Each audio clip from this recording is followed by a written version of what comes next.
O assunto de hoje é sobre uma declaração do ministro da Justiça, o Flávio Dino, que afirmou nesse domingo que a onda de violência na Bahia, que está enfrentando um dos piores momentos de violência, com mortes de policiais, mortes de pessoas, é um dos maiores desafios para a segurança pública do Brasil.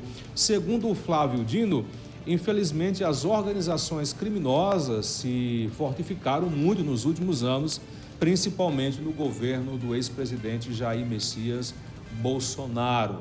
Segundo o Dino, está descartado, pelo menos por enquanto, a intervenção de tropas federais para tentar conter a onda de violência no estado da Bahia. Ao todo já foram registrados, José Dias Neto, 46 mortes em confrontos policiais. E aí a gente questiona em relação ao governo de Bolsonaro, defendido por muita gente. Muita gente se alienou no governo do ex-presidente, achando que era o governo do verdadeiro Messias, que ia salvar o Brasil, que ia evitar a corrupção. Talvez a intenção dele era evitar muita corrupção, até que se prove o contrário. Mas, em compensação, o governo de Bolsonaro foi marcado, e isso não sou eu que estou falando, isso são os institutos de pesquisa, que apontam que durante os seus 4 anos houve um aumento significativo da violência no Brasil. Em alguns anos e alguns meses houve umas quedas também muito significativas, mas quando você analisa o todo, os 4 anos, foram anos marcados por muita violência. Segundo o relatório de violência, aponta que 54% dos assassinatos de pessoas indígenas aumentaram durante o governo de Bolsonaro. 54% aumento de mortes de indígenas no governo de Bolsonaro, além daquele total descrédito com os povos originários, que são os indígenas, inclusive em relação à demarcação de terras. Foi um governo extremamente negligente. Segundo o Fórum Brasileiro de Segurança Pública, que divulgou o Anuário de Violência, trouxe os seguintes dados dentro do governo de Bolsonaro. As ocorrências de homofobia ou transfobia somaram 488 só no ano passado, 2022, um aumento de 54% em relação a 2023. Foram 316 casos apontados. Além disso, todas as formas de violência contra a mulher também aumentaram no governo de Bolsonaro. Casos de feminicídio cresceram 6,1% em 2021. Resultando em 1.437 mulheres mortas simplesmente por serem mulheres. E os índices de violência do governo do Messias não acabam aí não. Os homicídios dolosos, quando há intenção de matar contra mulheres, também saltou e totalizou 4.034 vítimas, um aumento de 1,2% em relação ao ano anterior. No ano passado também, no Brasil, também registrou o maior número de casos de estupro desde o começo da série histórica do Anuário de Violência, em 2011. De acordo com os institutos, foram quase 75 mil estupros em 2012, uma alta de 8%. O dado representa ainda 205 estupros por dia no país. O Brasil é o país com maior número absoluto de homicídios no planeta e ocupa a posição de 8º país mais violento do mundo, de acordo com o ranking da UNODC, o Escritório das Nações Unidas sobre Drogas e Crimes. O governo de Bolsonaro, como todo mundo sabe, foi marcado pelas suas falas violentas. A todo momento, Bolsonaro instigava a violência, a arma, uma política de armar a população que não funcionou e não resolveu a violência no Brasil. Para algumas pessoas que defendiam o porte de arma como forma de combater a violência, dando arma à população, não vingou e não deu certo, porque os índices, mesmo com aquela aprovação, aquela flexibilidade, e houve um aumento exorbitante também de armas no Brasil.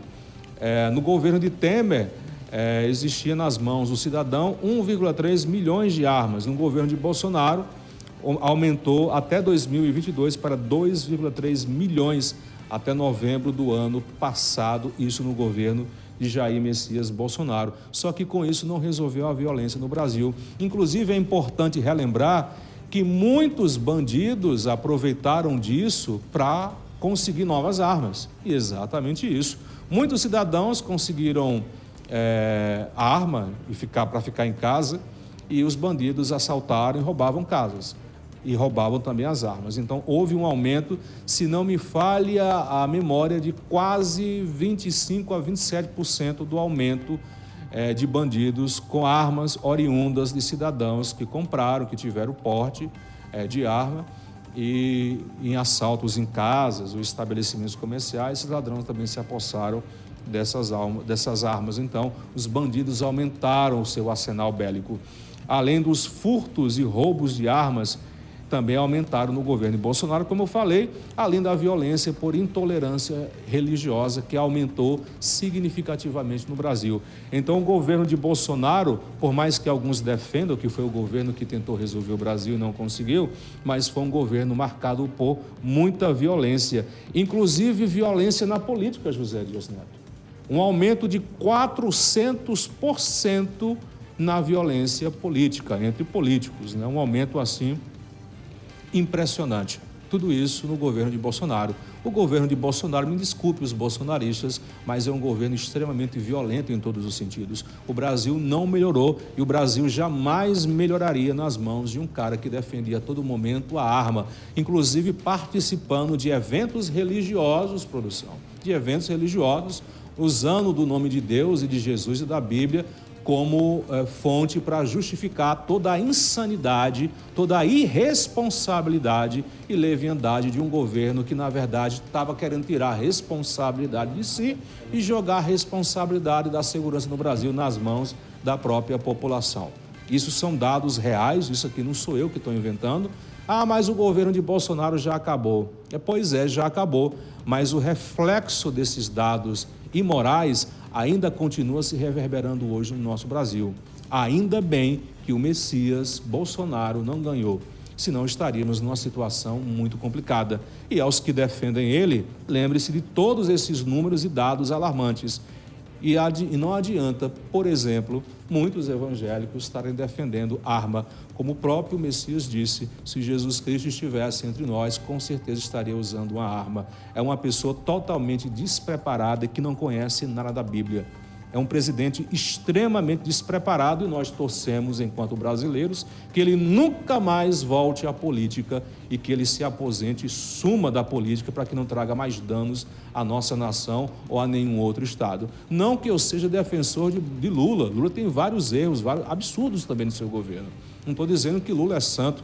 Nós devemos cobrar também dele. No governo de Lula e de Dilma também teve índices muito altos de violência e coisas absurdas e bizarras também, né? Que também devem ser relembrados e irei relembrar também nas minhas participações aqui no nosso programa. Enfim, vamos tomar cuidado e vamos ter mais sabedoria na escolha dos nossos políticos.